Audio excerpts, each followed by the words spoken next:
good, you guys, man? And we're back once again with another video, you feel me? Yes, it's been some time. Some time has passed. We're in October. I haven't uploaded in like a month, 2 months. Nah, it's had to be 1 month. Yeah, definitely 1 month. Bro, as you can see, I am in a new place. Not house tour, but room tour coming soon. Bro, September is one of the craziest months of my life. Don't worry, everyone's good. Everyone's good. Just going through some personal stuff. September of 2025 was freaking insane. But we're in a new spot, and we're all good. New room setup. But I want to bring something new on the channel. Wait, hope you guys been good. Throughout the whole month of September and starting of October. Hope you guys been good. I'm good, so I hope you guys are good. You good? You good? You good? I bet. But I want to start a new series on the channel. You know it's October, so God willingly, every October we watch Kill Count. This will be a series where we would just chill and react to kill count of like whatever they upload. And I seen they dropped a kill count of Final Destination Bloodlines. Did I watch Final Destination? No. We're gonna react to it though. So I'm gonna do a series, so every October we react to kill count. So this is like vibey reactions. So get your blankets, right, and just snuggle up and react. I don't have my blanket with me. I'm just wearing my hoodie, but you get your blanket though. This is late night reactions, late night vibey reactions. I'm gonna get some LEDs in here. I'll put some LEDs so I can turn the light off, and they have LEDs in the back. Bro, it's gonna get vibey this October. It's gonna get vibey. So we're gonna watch Final Destination Bloodlines. So I'm gonna turn this light off, right? Welcome to the Kill Count, where we tally up the victims in all our favorite horror movies and show you how they were made. I'm James H. Denise, and today we're looking at Final Destination Bloodlines, released in 2025. Bloodlines is the 6th Final Destination movie, and the first new one in over a decade. The original 5 came out with striking regularity between 2000 and 2011. They were hits, both at the box office and in terms of cultural impact. And in the 14-year gap... I need my blanket, bro. It's only right. Hold up real quick. Since the last movie was released, the series has only cemented its reputation in pop culture. I mean, it became a verb. You don't drive behind a log truck because you don't want to get Final Destination. Oh my Bloodlines gosh. maintains the continuity of the first 5 films, so it's not a reboot. But in some ways, it does feel like a requel People or sleep in the legacy house. sequel, Be mostly because of how self-aware it is. This movie knows the effect that Final Destination has on people Why and is leans he in into a it in a road? playful and devilish way. It's constantly teasing you and making you feel uneasy at every little thing, just like a good Final Destination should. Excuse me. Oh, excuse me. Sorry, it does that sometimes. But Bloodlines also improves upon its predecessors without sacrificing what makes them great. Obviously, the kills have always been a fun part of the series. Even the worst of them had memorable death sequences. Bloodlines is no exception. This time, though, we follow characters we actually care about, as opposed to a cavalcade of douchebags. Death's targets in Bloodlines are, as the name would suggest, members of a single family. That already makes for a deeper connection between them than high school friends, co-workers, high school friends, college friends, or random strangers who were driving on a highway together. Additionally, the characters are written way more sympathetically and portrayed by an excellent cast. While their behavior is sometimes heightened, I mean, this is a movie after all, they don't feel like cartoonish caricatures. They're real people with real relationships and way more shades of nuance. That makes the humor land better, in my opinion, and gives the film a bittersweet poignancy. You still laugh at the crazy kills going on, but at the same time, you feel bad for the people being killed. I kinda like that. It's like the best of both worlds, especially because it doesn't go easy on the kills, which are as gory and Rube Goldbergy as ever. The editors have fun with them too, timing everything to the beat of needle drops that bring an epicness and sense of humor to the proceedings. All in all, this is pretty easily my favorite of the franchise. It's hilarious, sweet, violent, well-paced, and has the best send-off a horror legend could ever ask for. The movie begins with some train tracks. Wonder if those will come into play later. A vintage car drives over them, because this is 1969.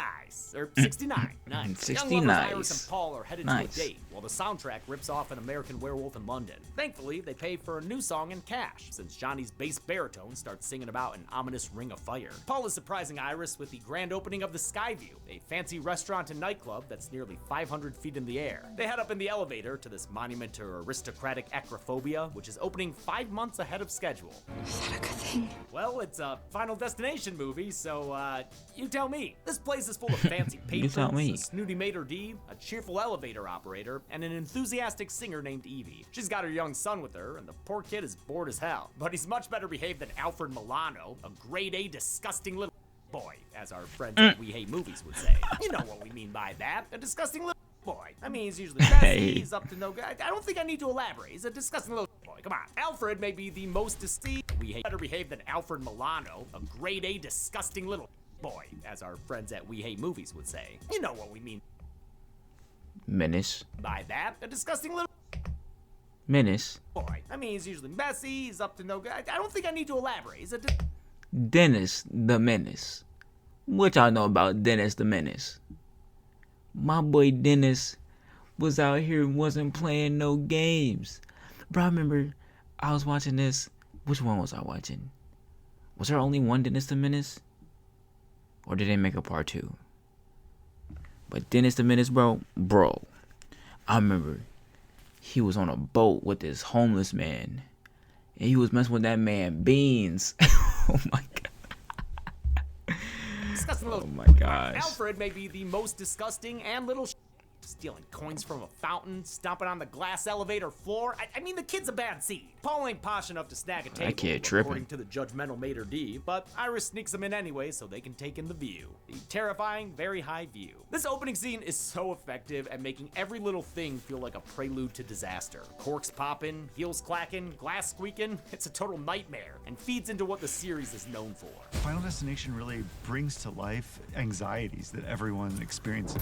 The sixth Final Destination began development back in 2016, but faced continual delays thanks to studio leadership changes, the COVID pandemic, and the SAG strike. Persevering through all of that was Craig Perry, who's been producing these movies since the very first one 25 years ago. I first read the 3-page outline in 1997, if that gives you even more context. This guy is awesome to talk to about these films. He freaking loves them. He took all the extra time to really study what makes them great, saying the kills and disasters need to be accessible, identifiable, and imbued with my a sense gosh. of a malevolent threat. Perry and the other Yo. producers heard from over 200 filmmakers who wanted to lead the project, but went with the duo of Zach Lipovsky and Adam Stein, who had met in 2007 on a wait, what? Steven Spielberg reality competition? What the fuck is on the lot? Lipovsky and Stein were huge fans of the franchise and won the producers over in a Zoom meeting. In it, they secretly swapped out their call with a pre-recorded video where their room caught on fire and Stein got decapitated by a ceiling fan. It showed the producers they understood the tone of the series. As the Skyview band plays Fallen by the late Connie Francis, Iris starts to feel like she's walking on a tightrope swinging in the breeze. She tries to keep her balance, but she just weakens in the knees. She ducks around a corner to throw up, which as we all know is movie shorthand for she pregnant. Evie knows it too, but apparently Paul doesn't. But the singer tells Iris that as long as they love each other, they can work it out. They can work it out. After all, life is very short and there's no time for fussing and fighting, my friend. Iris and Paul step out onto the balcony where that disgusting little boy's trying to throw pennies off the roof. Oh, I'm so sorry, of course. Yeah. Fat. Paul proposes to Iris. Yo. She responds by telling him about the pregnancy. He likes it, so he puts a ring on it. A little bit snug, though.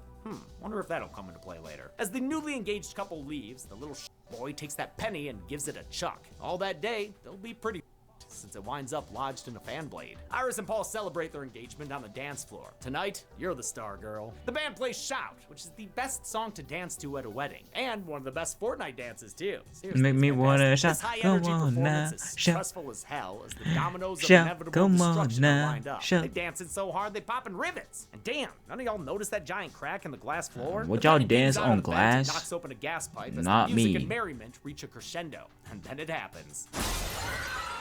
Oh, those people are they're gonna fall so far, dude. And they're hitting beams on the way down, too. God damn. The last to fall is Paul. Iris's boyfriend, or hey, wait, fiance, or I guess ex now. Everyone falls to the ground near valets, listening to raindrops keep falling on my head. It's horrible and hilarious all at the same time, underlining how the death of Final Destination has a pitch black sense of humor. I can just imagine him making a playlist on Spotify and including those earlier songs, like Ring of Fire. That one gets real relevant real fast.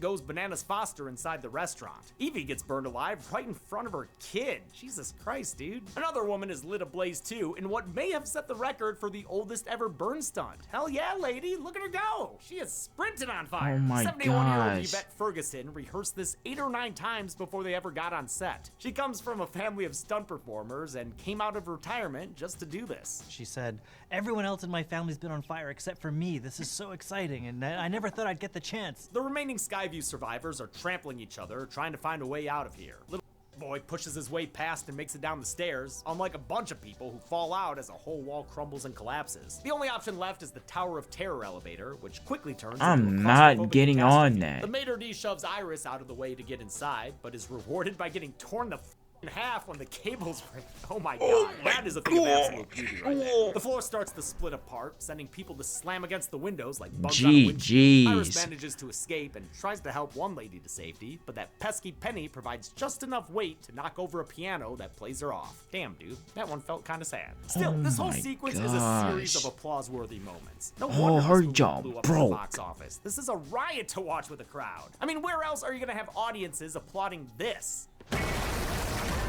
People openly cheered at a child's death, man.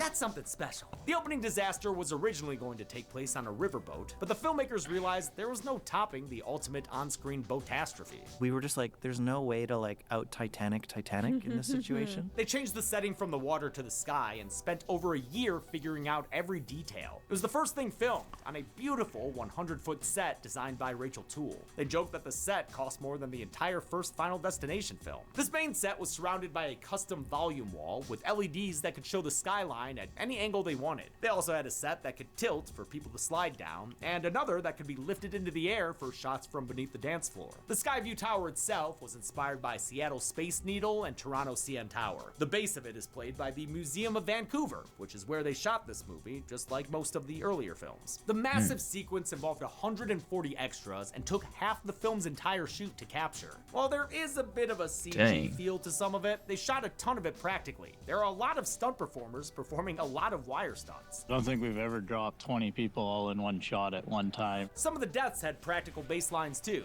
even if they added CG layers on top. The maitre d's death used a really sick looking life-size prosthetic. They put it next to me and it freaked me out. And when it came time to wipe away the little boy, they actually dropped a real piano 80 feet and comped it in for the effect. This place is really falling apart now, and Iris is one of only 2 people left. The other, a kid in a box, Evie's son, who Iris rushes over to help. But not much she can do when the whole thing starts to come down. Her ring saves her for like a second, but then she gets 1/5 of a Gerald's game. She and the little boy plummet to their deaths, with Iris hitting a spire. Whoa! Whoa, that's not Iris, that's someone else. We've never whoa'd out of an Iris into somebody else, not in 5 freaking movies. We always whoa'd right back to the premonition hammer, right before the premonition started. It's a great change in the format that made me yell when I first saw it, since now we're in the present almost 60 years later. Stephanie is a college student who was nowhere to be seen in the Skyview premonition, but she's been seeing it in her dreams every night for the past few months. Her poor roommate. She's come to realize that Iris must be her maternal grandmother, whom she's never met. She decides to go back home to try to figure out what it could mean. Careful now, Steph. Don't get pulled over for driving under a premonition. Her dad, Marty, doesn't want to talk about her grandma Iris, and her mom, Darlene, left the family when Stephanie was 10. So she decides to try the extended fam and heads over to her cousin's house with her little bro, Charlie. He's moody towards her because she never visits, but she thaws the tension by opening up about her situation. I am on academic probation. Whoa. This one scene does so much to make you quickly care about these siblings. As a little brother myself, I can say this is perfect little brother acting courtesy of Teo Briones, who was also phenomenal as Junior in the first season of the Chucky series. At the cousin's house, we meet the extended family, headed by their mom's brother Uncle Howard and his wife Aunt Brenda. Their 3 kids are the cousins. We're playing Mortal Kombat 1, hell yeah! Oh, a Katana main. Yeah, I can respect that. Man, Mortal Eric, Kombat the 11 better, oldest, bro. is a sarcastic tattoo artist. Julia, the middle child, was Stephanie's Stephanie's childhood best friend. She's cold to Steph now, since she stopped coming around after she left for college. Julia has been filling in as Charlie's big sister, and clearly judges Stephanie for her absence. Junior lifeguards, Charlie. I didn't know you were doing junior lifeguards. You didn't tell me that. So what are you gonna wear? The youngest sibling is Bobby, who, like Jonathan the zombie, likes turtles. I like turtles. Despite her dad warning her not to, Stephanie asks Uncle Howard about his mom. He tells her that Grandma Iris lost her mind after her husband died, becoming obsessed with death to the point that she refused to let her kids leave the house. Things got so bad the state had to intervene and took Howard and Darlene away. Iris wouldn't give up though, and kept sending them letters with obituaries and pictures of horrific accidents. They eventually had to move so she couldn't contact them anymore. All in all, he's not a big fan. That woman is a sick and dangerous person. But that sign doesn't stop Stephanie because she can read. She finds a box with all the letters Iris sent. She follows the return address to a place way the out in the middle of nowhere. It's reminiscent of Kimberly visiting Clear at the asylum in Final Destination 2. In fact, when she gets there, Stephanie has to empty her pockets, just like Kimberly had to do. That's because her cautious Grandma Iris is turtling inside this fortress. I'm not dangerous. It's not you I'm afraid of. Lady, your cabin's surrounded by spikes and stagnant water. Malaria all up in it. Not to mention the tetanus. And those literally look like video game barrels that I would shoot to blow up. Actually, video game barrels are red when they explode. This isn't a video game, Killcom. That's your series. And it's back. Yeah, it is. Iris tells Steph to come inside, but to be careful. So yeah, maybe don't slam the door so hard you knock down a fire extinguisher. You have to love like that. Stephanie tells Iris about the dream she's been having. It wasn't just your dream. It was my premonition. We reverse into a secret retina restaurant to see what happened after Iris had her premonition. She recognized the warning signs and ran back inside and got everyone to stop stomping all over that glass floor. I love how capable Iris is here. It makes you really grateful that she's the one who had the premonition. I saved a lot of lives that night. She sure did, which is why we didn't count any of the crazy deaths in the beginning. They never actually happened in real life. But that doesn't mean those people won't end up on the kill count. Death doesn't like it when you fuck with his plans. Over the years, everyone who was there that day has died in freak accidents. We'll get to them later. And now Death has caught up to Iris because she has cancer. Wait, how'd she get that diagnosed? She says she hasn't left the house in 20 years. Can cancer medicine be Instacarted? Iris gives Stephanie the Final Destination protagonist prime directive. When the universe speaks, Oh my you pay gosh. attention. Yeah, whether it comes in the form of torn bits of paper, blurry photographs, or PS2 looking 3D visions. God Don't dang. know. Iris certainly doesn't. Don't blind See me. you. That's a call back to the first movie, when a bunker down Alex called out Death the same way. Tried to capitalize, but I caught you. Iris warns Steph that she and the rest of her family were never supposed to exist in the first place. So once Death is through with Iris, he'll come looking for the rest of them. Older Iris is played by Gabrielle Rose, who had small roles in The Stepfather and Jennifer's Body. She does a great job embodying Iris's all-consuming paranoia and dread, as well as the expertise she's developed over the years dodging death. She's prepared a Death for Dummies notebook that details how to spot death before he can strike. But the Unabomber-looking manifesto freaks Steph out and makes her think the rest of her family was right. Grandma Iris Craig. She leaves and Iris makes the choice to step outside for the first time in decades, or since her last trip to Rite Aid, just so she can give the book to Steph. Then, to really drive the point home, she steps back and lets death do its thing. God damn! I mean, seeing is believing, and Steph just saw a weather vane impale her grandma through the back of the head. It gives us our first kill to count, and gives Steph a lifetime of trauma. Man, that was gnarly. Iris has a funeral with an overhead coffin She shop knew that's she was gonna reminiscent get of packed Ash's up. funeral from part 3. As the service concludes, an RV pulls up, marking the return of Darlene, Stephanie and Charlie's mom. Uncle Howard welcomes his estranged sister back, but Steph and her dad aren't quite as enthusiastic, since she abandoned them about a decade ago. Charlie is happy to see his mom again, and says Steph shouldn't throw stones. She abandoned him and Julia when she left for college. She says she's nothing like their mom. She's not crazy. You're not crazy. You just don't care. Doesn't care like a fox. Stephanie goes home and reads Iris's death note while the rest of the family has a barbecue. It's a scene that millions of people saw thanks to its inclusion in the trailer, the one Chelsea and I did a fun breakdown video for, where we incorrectly guessed everyone's relationship. I'm guessing dating this guy. I'm gonna guess that these two are partners. I'm assuming that this woman, number 2, she's probably married to Hawaiian shirt dad here. Regardless of the relations, these They're people know all how to party. siblings. They've got giant Jenga and a trampoline. Thing needs to be tightened though, or raised or something. There's not enough clearance above the ground. In a move that would send John There's Taffer into freaking conniptions, there's a baby boy freaking Bobby spike breaks a under the glass at freaking bar. trampoline. Done with it. A shard of glass gets mixed in with a tub of ice, which is then emptied into glasses for a game of drink roulette. But before that's played, Darlene makes an appearance with some ill-advised baked goods. They've got peanuts in them, and Bobby is allergic. Bro, no one's paying attention. Bro, if y'all can hear Crollo barking, bro, this man finna make me crash out. Take your little butt to sleep.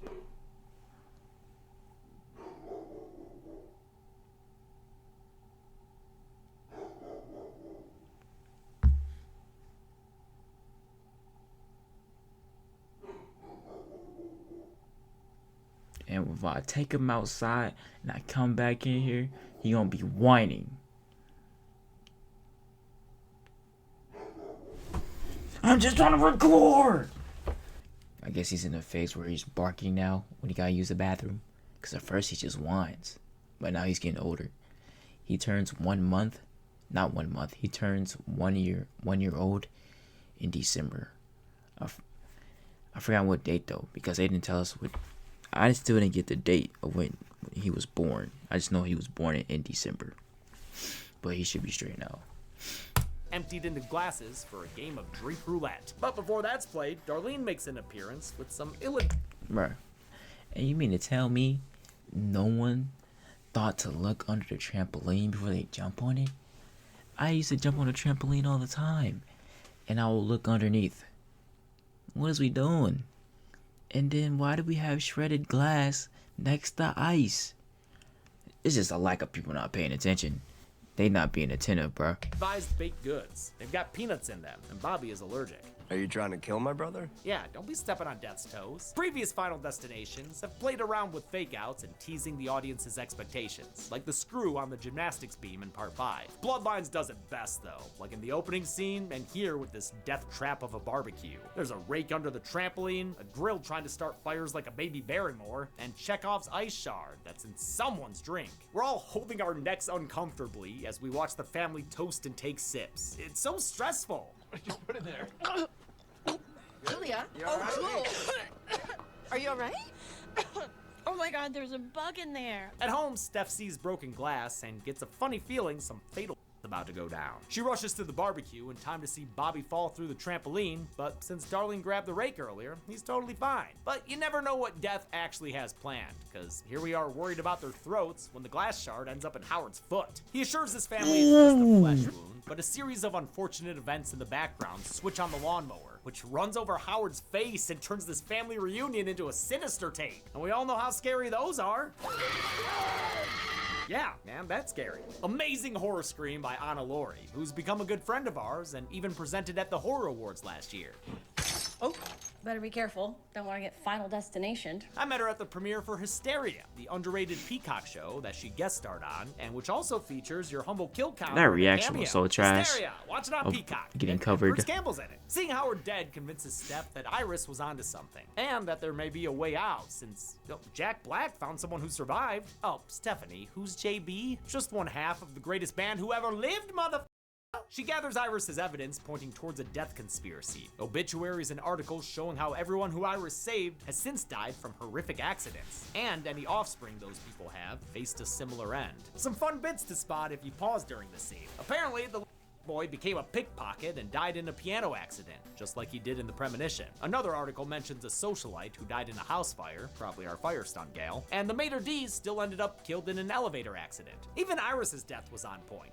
Literally, the weather vane went through her just like a spire did at the end of her premonition. Iris' notebook also has references to the previous movies, like the plane accident from the first film, the log truck from the second, and the bridge disaster from the fifth. These accidents weren't connected to the Skyview patrons, but the filmmakers wanted to honor them anyway. They also included Easter eggs like Heist Pale Ale at the barbecue and on Howard's shirt. It's a fictional beer brand that's been in the movies since the second one. Stephanie's license plate matches Carter's from the first film, and Iris's boyfriend's car has a plate that reads FL818E, referencing Flight 180. The directing duo of Lipovsky and Stein had a reverence for the series, as did everyone else involved. Hell, their stunt coordinator, who also played a burning Skyview patron, began his career playing a student who died on Flight 180. There were even some fun faux bloodline connections. It was crazy. Greg Bessinger, who does a great job as young Iris, had just been in a movie playing the daughter of Ali Larder, who was in the first two films. It's very fun to text her and be like, hey, I'm following in your footsteps. I just got cast in the new Final Destination.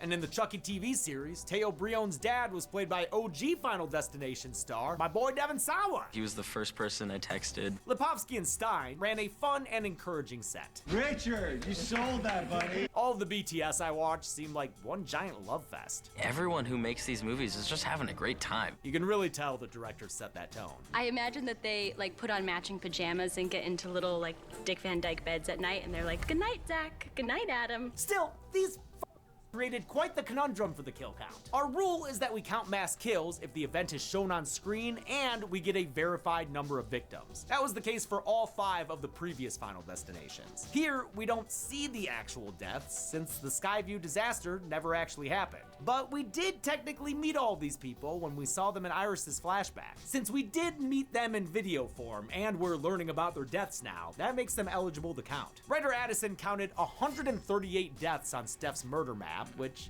I don't know, could be the number of people Iris saved that day. So that's what we'll put on the count. And note that any descendants who died don't count, since we never met them.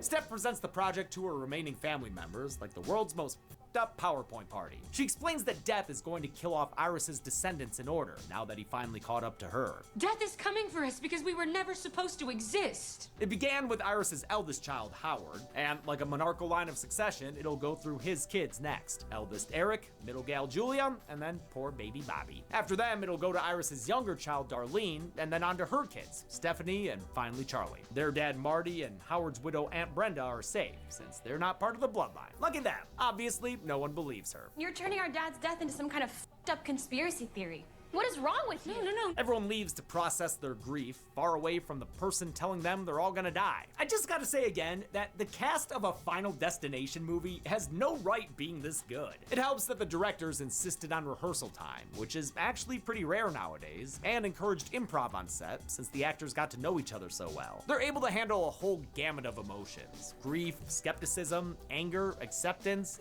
You got all the stages here. And they managed to be funny while doing it, like how when Eric's closing at work, he switches his playlist from Eric's tattoo mix to Eric's sad mix. Then he gives himself a memorial tattoo for his dad. It's hilarious and adds a lot of texture to the movie and depth to his character. Death starts up its Rube Goldberg machine again, which isn't difficult since this place has the dumbest ceiling decor I've ever seen. Stuff gets knocked over and spilt all around until a chain comes loose from the ceiling and somehow hooks itself to Eric's nose ring. The chain wraps around the fan, pulling Eric upward and forcing him onto a chair, and then the counter, which isn't built to hold the weight of a grown man. Not sure why he isn't grabbing on with both hands and either pulling himself up or pulling the ceiling fan down, but eventually he manages to unhook his nose. Too bad he swings into a whole bunch of fire and broken glass shards, getting branded and losing the entire tattoo shop to flames. This sequence, which was partially released as the movie's first teaser trailer, is only 6 minutes long, but took 5 days to film. They set up an actual Rube Goldberg sequence and did 20 takes until the items fell like they were supposed to. Should have hired OK Go to do it. They also really hooked a chain to a nose ring on actor Richard Harmon, using an apparatus to hold it in place while his body weight was supported by wires. This scene and all the movie's kills were carefully planned out with elaborate previs productions that ended up looking like really bad, cheaply shot short films. I love him. Harmon did most of the stunts himself. He's like the Buster Keaton of horror, if you will. Except for when he falls to the ground and lands in the fire. That was a stunt performer. The next morning, Steph and Charlie haven't heard from Eric, so they speed over and almost do Death's job for him. Ow! What? You trying to kill me? Eric survived the ordeal with nothing more than a heart-shaped branding, which is actually pretty. So now he definitely don't believe in the death curse. Maybe Death's not actually coming for our family. Because that would be crazy. Jeez! Another great fake out, which references Terry's infamous bus kill from the first movie. For her part, Steph is starting to see potential death everywhere. I don't know, the trimmer could fall and hit the leaf blower guy, which causes him to blow stuff into the kid's eyes and then take the ball into his face. Eric trashes her concerns and gets grabby with a garbage truck to prove her wrong. Man, come on, don't put your mouth on that. Even if death curses aren't real, E. coli is. While they argue, Steph's prediction comes true, only with Julia instead of Eric. In the far background, her exact prediction plays out. It ends up knocking her cousin into a trash can, which is then scooped into the truck. Wait, is that the soccer kid hightailing it away on his bike? It wasn't me, I didn't see nothing. They try to stop the truck, but are thwarted by a hilarious hard cut to Kelly Clarkson and a manic swiping sesh. The song is Stronger, of course. A funny choice for a franchise where what doesn't kill you actually just makes death hunt you down and try again. They finally get the truck to stop, and Steph tries to pull Julia free. She should be fine. She's not next on the list. But Death disagrees, and Julia is crushed to death by the trash compactor. Oh my god, this is so gnarly, the way the top of her head slides off like that. Oh, and then she's left with a stringy, gory arm in the end too. Ah, what the This death scene was the first thing Anna Laurie shot, and was one of the most challenging effects for the team at Masters Effects. They modeled the head squish after pears and tomatoes being crushed, and used a combo of digital effects and a practical crushable head. For the truck itself, Pacific West Special Effects built a crusher based off a construction tool used to find angles of corners. The metal rods with rubber tips retracted when going around the performer's head, and director Adam Stein tried it out first to show that it was safe. It's an incredible effect. It's very unnerving and unsettling because you see this piece of metal coming at someone's face,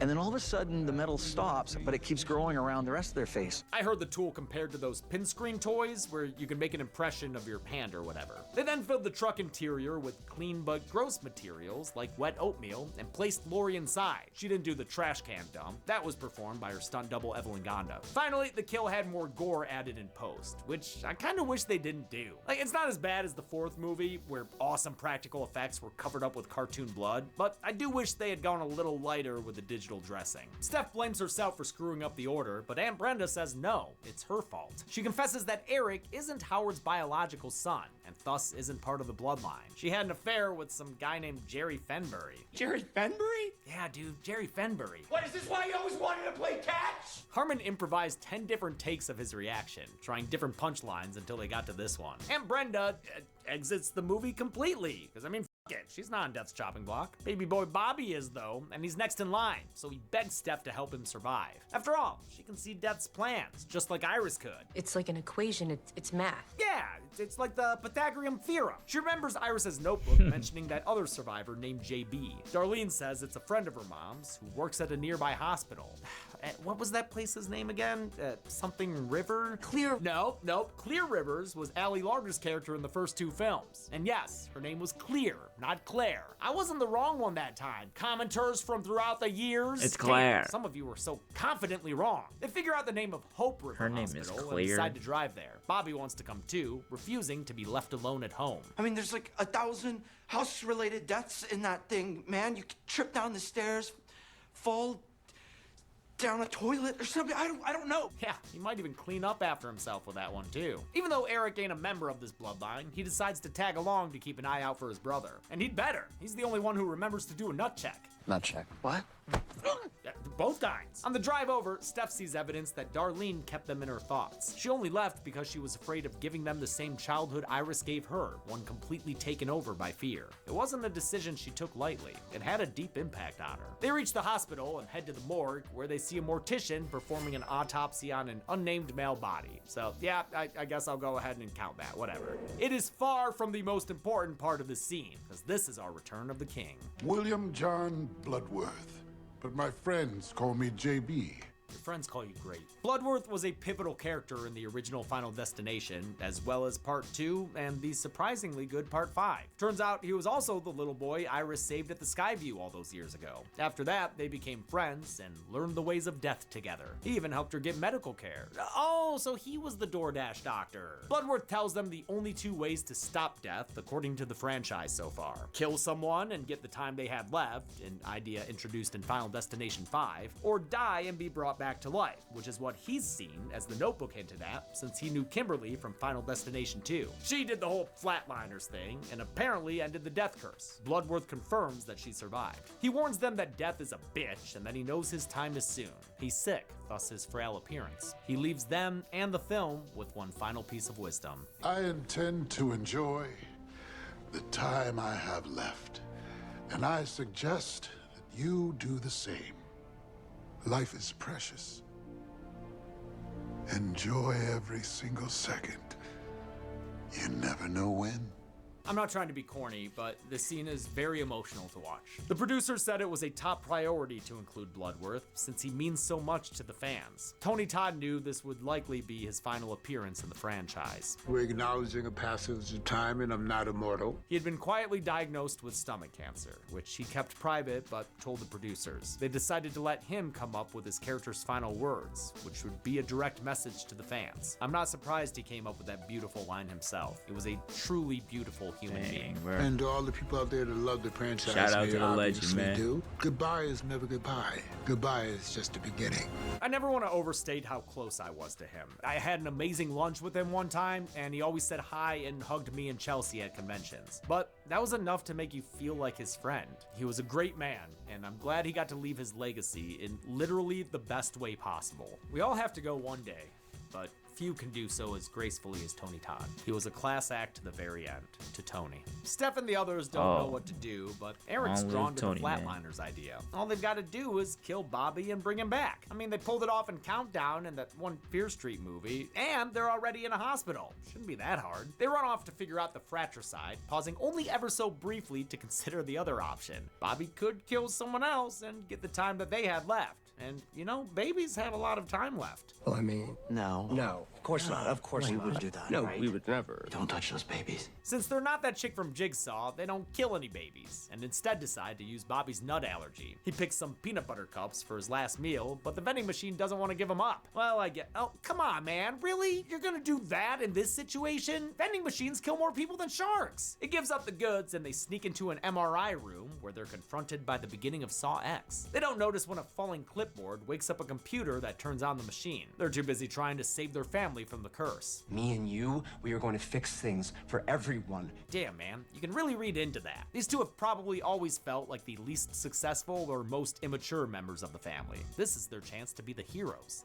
Hope it works out for them. Eric confiscates Bobby's EpiPen to make sure he can't save himself, and then Bobby takes a bite. Oh my God. What? That's really good. Actor Owen Joyner actually has a peanut allergy in real life, so he was able to bring genuine anxiety about the danger to these scenes. Anaphylaxis hits and Bobby panics, causing Eric to drop his phone. It flies at the MRI and hits the screen, cranking up the power until it starts plucking out his piercings. It's a hilarious and painful sight gag as they fly from his face, and then his nipples, and then, oh no! His magnetized member pulls him forward, and the wheelchair slams into his back, pushing him into the MRI and stretching out his stomach tat. He's folded in half backwards as the wheelchair spokes impale him into the machine. I think Eric's the first Final Destination victim who wasn't on death's list. But hey, Bloodworth warned him. And if you f with death and lose, things can get very messy.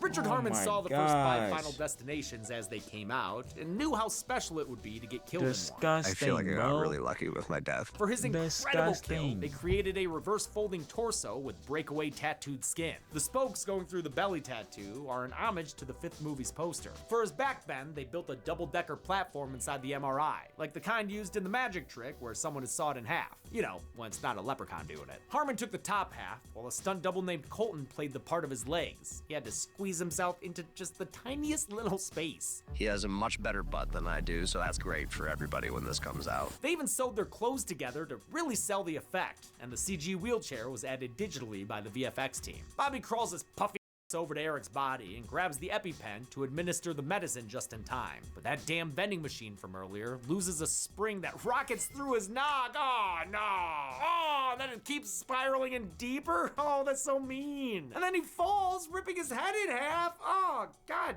damn, man. The Howard family is dead, Oh. save for Brenda, sequel character. That leaves Darlene and her kids as the last one standing. They decide to go to Grandma Iris's cabin. Outside is dangerous, but inside is the safest place that there is. I mean, agree to disagree. That place was whack. It was worse than Alex's cabin where he was eating dog food or whatever. But Darlene will do what Iris did, live in isolation and stave off death for as long as she possibly can. That'll at least allow her kids to live some kind of life. They come with her to keep her safe since Steph is an expert vibes reader. I mean, she saves them from getting hit by a logging truck. Come on, Darlene, leave that Part 2. They managed to reach the cabin, but turns out they were beaten there by Death's most loyal accomplice, Wind.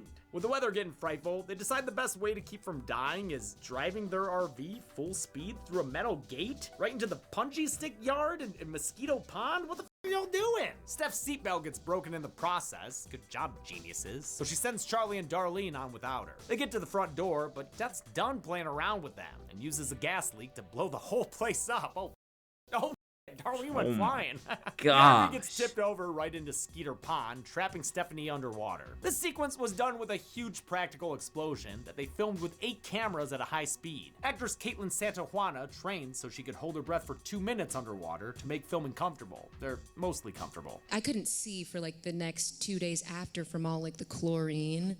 But it was honestly so fun. I don't think Juana gets enough credit for her performance, probably because she has to play the serious character. Everyone else gets to have more fun, but she really holds everything together as the linchpin of the cast. Charlie gets trapped beneath some wreckage, but luckily his melted mama's here to save his life. Coming in clutch, Darlene. I'm gonna stay alive as long as... Oh my god! Good lord! my The trauma these people are gosh. packing in. It's insane!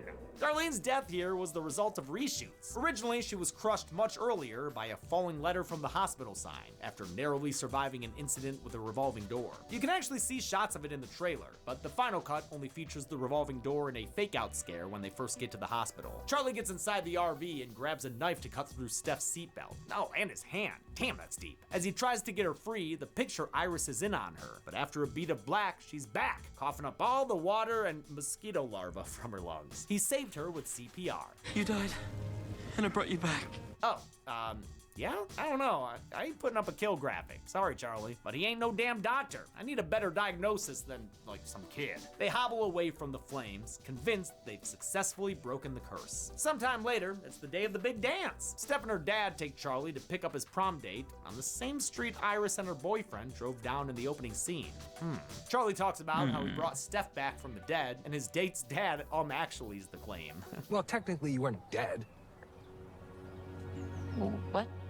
I mean, if you were unconscious and Charlie got you breathing again, then your heart didn't stop. You would know. He's a doctor. Dr. Reddick, in fact, named after Jeffrey Reddick, who wrote the first Final Destination. Nearby, a Penny's getting up to no good. In fact, the same Penny that would have caused the Skyview disaster all those years ago. In reality, Iris snatched it from the disgusting little boy before he could throw it. She kept it in her premonition notebook, which Stephanie then inherited and carried around. Back at the hospital, it slipped out of the book and was picked up by a lady who's now trying to spend it on some lemonade. It escapes the clutches of capitalism and rolls itself onto some train tracks, the same ones from the movie's first shot. Well, wouldn't you know it, that goddamn Penny ends up derailing a whole goddamn train. The Invisible Man couldn't be prouder as it crashes towards Steph and Charlie, who run for their lives. Right when it seems like they've made it, Death gets in one more joke and reference to the infamous log truck. 2 logs fly from behind the wreckage and crush both siblings, which is just fucking heartbreaking, but also, I mean, that's life in this series, isn't it?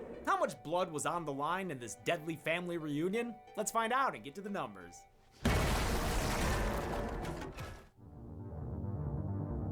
We counted 147 deaths in Final Destination Bloodlines. The victims consisted of 4 women, 5 men, and 138 Skyview victims that we can't really get a good gender breakdown of, so we'll call them unknown. Enjoy this pie view chart. As far as the franchise goes, Bloodlines had the second most kills, only coming behind the original Final Destination. I forgot how small scale some of those other disasters were. With a runtime of 110 minutes, we had a kill on average every 44.9 seconds. I'll give the Golden Chainsaw for coolest kill to Eric. There are a lot of options here, but between the piercings joke and the brutality of the gore, it's an all-encompassing kill, simultaneously mean and hilarious and disgusting. Dol Machete for lamest kill, I mean, I gotta do it, all the the board. It's just newspaper articles. It was annoying to figure out if it counted. It's an obvious winner. And for Final Destination movies, I give out the Primo Premonition Award for the coolest death featured only in a vision, since those don't technically qualify for the Golden Chainsaw. For Bloodlines, I'll give it to Alfred Milano, obviously. I mean, the Mater D was dope too, but that disgusting little boy had it coming. And that's it. Final Destination Bloodlines came out in 2025 to massive critical and box office success. Another movie is already in development, and we can only pray it's half as fun as this one. Till next time, I'm James A. Janice. This has been the Kill Count. On the next Kill Count. The game you are about to see is the account of the tragedy that befell a small suburban community In 1983. Yeah. That was W first video of kill count. Well, guys, I hope you guys enjoyed the video. Nah, these deaths in here was freaking insane. Hold on, my clip is about to end. It's gonna be 7 o'clock. Well, guys, that's gonna be it for today's video, man. Hope you enjoyed this kill count video, the beginning of the kill count series. And then we gotta get back on our videos. We gotta finish Expedition 33, and we gotta start the Ghost of Yote. Yes, the Ghost of Yote. I need to hurry up and get on that. Well, guys, gonna be it for today's video, man. I hope you enjoyed. Make sure you like and subscribe, and join the Gold Squad. And I'll see you guys in the next one, man. Remember to stay true and stay golden, man. Peace. First she acting friendly, now she acting like my lover. I said, I don't even know if I love her. Oh no, she thinking I want something from her. Her love put me in eternal slumber. Take one look at Shawty and now she want my number. I said, baby, you're the one I might cover. Oh no, Shawty turning cold, I can't trust her. Her love